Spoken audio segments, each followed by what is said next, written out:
What's going on, guys? Welcome back to the channel. For today's video, we're going to be checking out the Transformers Legacy United Core Class Wave 1. And what a fantastic, very diverse selection of Transformers to celebrate the whopping 40th anniversary. In addition to giving some much needed updates to pre-existing characters, they are also introducing some new ones, one of those being the Infernac universe Bouldercrash. Now, this guy is the second armorizer to so far be released for Legacy United. This is basically Hasbro's updated take on the old Rock Lords concept, and so far I think they're doing a pretty decent job. You know, for this being a unique design, he's actually looking kind of banging, especially for the scale. In some ways, I do much prefer the colours of this guy when compared to the deluxe class Magnus. This kind of internal lava effect that he has coursing through his veins, I think he's looking sick, and it's something that I wouldn't mind seeing on a much larger release, because I do think it helps to kind of break up that rock-like texture. But I love the massive dent that he has here in the top of his head. My only real issue with his design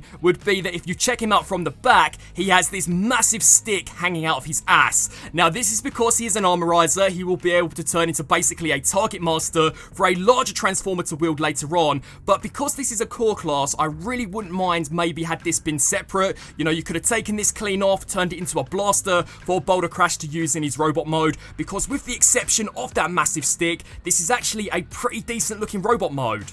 Weaponry-wise, Bouldercrash is packing basically the front end of his motorbike, although if you take this energized blade and flip it forwards, bang! It does turn into a proper magma-fueled sword for him to use at his disposal.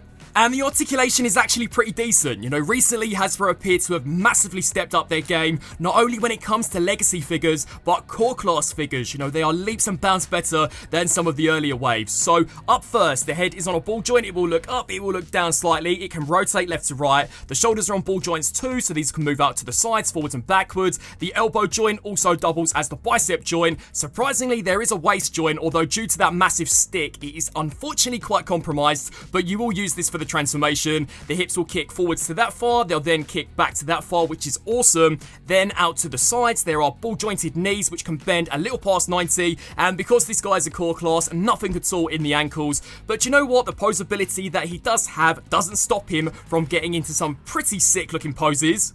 Now, checking out his transformation is surprisingly quite involved for a core class. They really could have just upscaled this guy to a deluxe release, you know, maybe retooled this piece, and it would have been a pretty solid entry. But what you're going to want to do first of all is take this chest plate and kind of hinge this here all the way up. Now, one thing which I love about Bouldercrash is that most of the components are pinned on. So normally something as small as this would literally fly clean off, but because it has a pin shot through it, it's not going anywhere. That is great. You'll then want to take basically the front end of the bike and flip this here all the way up over the top of his head. Once that's complete, we can then take this entire section and rotate this here all the way around, which is pretty awesome. Then we will spin around here to the back, take the shoulders and detach these. They basically operate as backwards butterfly joints. These tiny little slots are going to find themselves going into those tabs, so snap that in there and do the exact same here for this side. And then what you'll do is kind of bring the legs here forward slightly, rotate here at the waist, trying your best to kind of avoid that massive stick so that now basically the front is facing the back.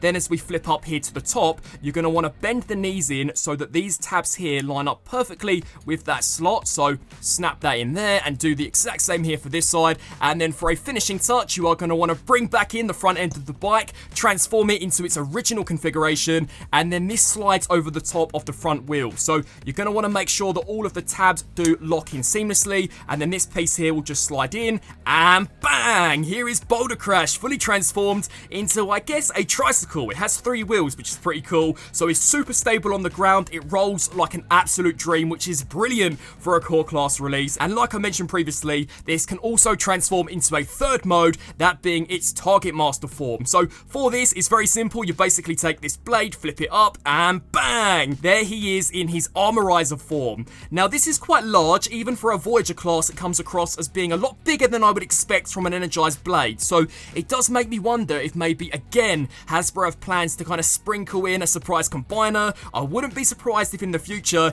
this is intended for a much larger Infernac universe character. I guess only time will tell.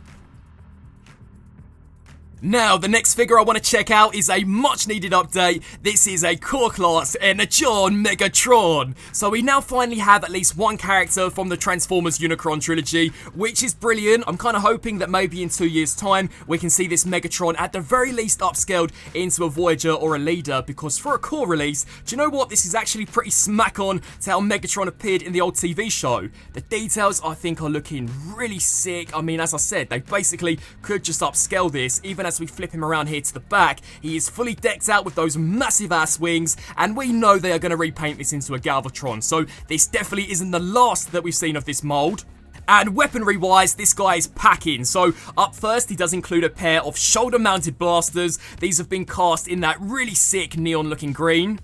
They can also be stacked upwards on his shoulders, which I also think was a look that we saw in the series, and you can also use them as individual blasters, so it's completely up to you guys. But probably my favourite accessory this guy includes would be the tank mounted sword / cannon. Now this was kind of a direct throwback to the Armada Megatron tank form, and articulation is decent. So the head is on a swivel, it will look left to right, the shoulders are on ball joints, so they'll move forwards and backwards out to the side slightly. Again, the elbows do double as the bicep joint. Unfortunately, unlike Bouldercrash, there is no waist articulation. Although the hips will kick forwards this far, they can kick back a tiny bit. They'll also go out to the sides. There is surprisingly a thigh cut on a core class. The knees can bend to an amazing range, but I'm going to be honest guys, these are probably the worst part about this figure. Not only are they super loose once you reach a certain point, but they take next to nothing to detach. They really at the very least should have shot a pin through these, because they are such a pain in the ass when it comes to transformation. So I am hoping that when eventually we do see that Galvatron repaint, that is definitely something they can fix.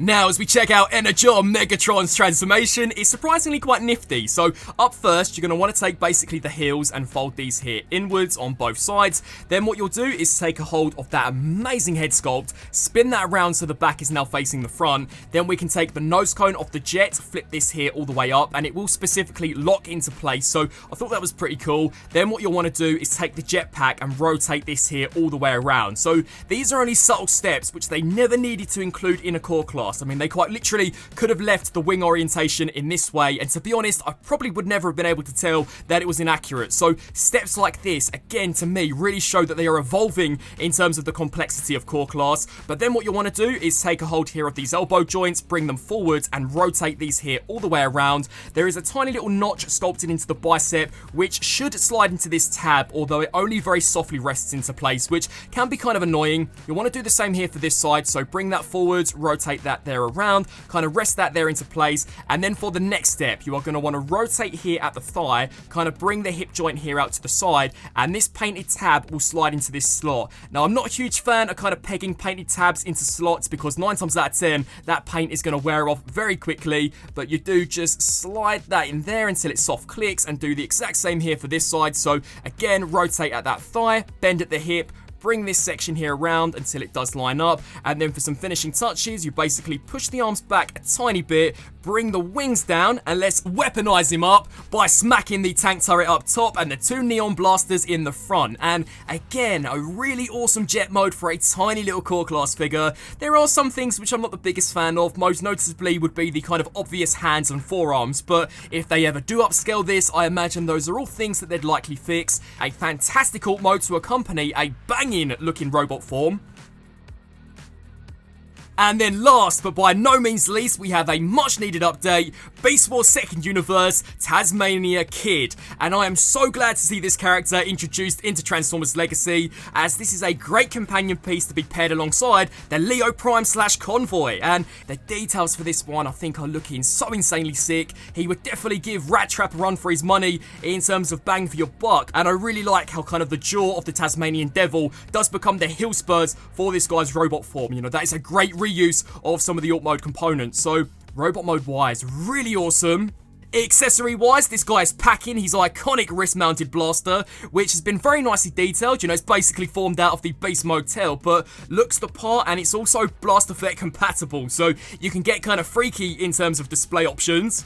And articulation for a tiny dude is straight up awesome. So the head's on a ball joint. This can look up and down slightly. If you kind of mistransform him, take this panel and flip it to the back, it will look up a little further, although I'm not the biggest fan of kind of the obvious kibble. But it will also look left to right, so that's decent. The shoulders are on ball joints. These will move forwards. They'll move backwards out to the side. Again, the elbow doubles as the bicep joint. It can bend to 90, and he is also packing a pair of ball joints for the wrists. These are brilliant. Unfortunately, no waist joint, and that really would have made this guy, because with the exception of that, he pretty much includes all of the POA that you would want, but the hips will kick forwards that far, they'll kick back roughly that far before they're restricted due to the kibble. Out to the side, there's then a ball jointed knee, so in addition to bending, it can also rotate, and then finally we get proper ball jointed ankles, so these can move forwards and backwards, and as well rock side to side, so those are brilliant. Some of the poses I've been able to get this guy into for a core class are honestly kind of impressive. And then in terms of the backpack, if you weren't a huge fan of it, you can take these panels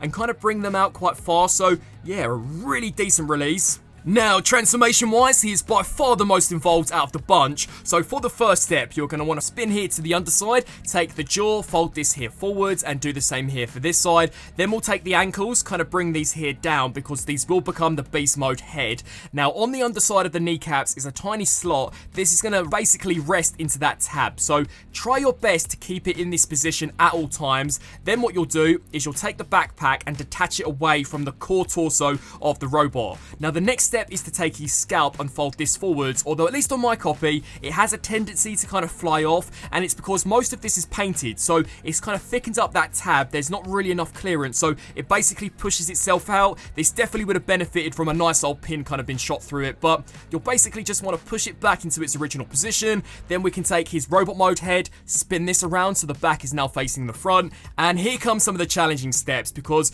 we're going to take the shoulders, bring these here all of the way down, and do the exact same here for this side. So detach it, bring it all the way down. Then we're going to take these hips, launch these up. So bring these here all the way up just like that. Do the same here for this side. So bring those up, and then we can combine them directly down the middle. Now, once you've done that, we can then take the bot mode head, push this in, and it will kind of become the throat of the beast mode. So I thought that was pretty cool. Then what you'll do is kind of bring this forwards and shimmy these legs here all the way to the back, rotate at this ball joint so that the shoulders are now facing upwards. Do the same here for this side. That should hopefully allow you to kind of squeeze these in tighter to this middle piece. Then what we'll do is we'll take the front beast legs, flip these here forwards, and on the inside is a tiny little slot that should rest into that tab. So bring that down like that, and then we have this tab here, and then we have that tab there. Now that's going to kind of rest in that slot, and the same can be said here for that slot. So bring this down, kind of clip it into place, do the same here for this side. So bring that one down also. Then we can spin around to the back, snap the shoulders into place on both sides, rotate here at what was originally the elbow joint, then take the robot hand, bring that down, do the same here for this side. And then in terms of the scalp, this thing is a pain because it very rarely likes to kind of keep its position. It basically at all times looks like he's been scalped, but you'll want to push that down as far as it will go, and you know what, sometimes you'll get lucky and it will keep its position. And then finally you want to whack out that beast tail, slide it into his ass, and bang, here we have Tasmania Kid fully transformed into his beast mode. And again, it's a really decent alt form to accompany a pretty fantastic looking robot mode. He even has a fully movable jaw, which is sick. I mean, check out the teeth detail. Maybe he's constantly screaming because he's constantly being scalped. That really would be my only issue. This doesn't really lock into place. It seems to always leave a gap on one side, which can look kind of ugly, but yeah, from pretty much every single angle, a banging beast mode. So definitely one of the highlights I think out of this first wave, and an update which I am so glad they're finally giving us in Legacy United. So, checking out some comparisons for the bunch. Up first, we have Tasmania Kid stacked up alongside the Kingdom Core Class Rat Trap, the Legacy Nemesis Leo repaint. Now, the reason why I'm not using Leo Convoy is because he blends in way too much with my backdrop. So, for a bit of contrast, here we have the Nemesis redeco, the same mold, just in a different color. And scale-wise, again, you know, these stack up quite nicely alongside each other. Great companion pieces. I hope that we can see more Beast Wars 2 figures introduced in the future, as they are actually pretty awesome in terms of their designs. Then for ENERGON Megatron, here he is compared alongside the original G1 Core Class Megatron. So in terms of scale, pretty much spot on to each other. And then for Boulder Crash, here he is alongside the only other legacy bike transformer that we've seen, that being Iguanus, and the only other armorizer to so far be released, that being Magnius. So it's kind of cool that already there's quite a lot of diversity when it comes to these Rock Lords. I mean, one transforms into kind of an off-road truck, the other into a trike. I am really excited to see some of the alt modes for the future releases. And for their robot modes, Tasmania Kid again compared alongside Rat Trap, ENERGON Megatron alongside the original G1 Megatron design, Infernac Universe Boulder Crash and G1 Iguanus. Here we have Deluxe Class Magnius, who has a great design, although as I mentioned previously, I really like some of this red magma veining that we have here on Boulder Crash. I mean, this guy really would have benefited from it because he's quite bland and boring in terms of a colour scheme, and the details are all there. I mean, can you guys imagine if there was a bit of magma to kind of spruce up the torso, the chest, the arms, pretty much all of the components on this guy? I think he would have looked way more visually interesting. And then finally, Nemesis Leo Prime stacked up alongside Tasmania Kid. And so, wrapping up on this review for the Transformers Legacy United Core Class Wave 1. What an incredible selection of very diverse Transformers for the very first wave of United figures. I think it's brilliant that we have ENERGON Megatron, Tasmania Kid based on Beast Force 2nd, and a brand new character, Boulder Crash. All of them I think are pretty decent for the Core Class price point. All of them have their shortcomings, you know, if I were to be nitpicky. Boulder Crash, I hate the stick hanging out of his ass. ENERGON Megatron has some super weak ass knees which take literally next to nothing to pop off, and Tasmania Kid, you know, the scalp doesn't really like to stay tabbed in when in beast mode, but when you take the price point into account, to be honest, they're small enjoyable figures, and it is great to finally see something different introduced into the main line of Transformers. I would love to get your thoughts down below, and until my next review, I want to thank you all so much for watching. Transform and roll out!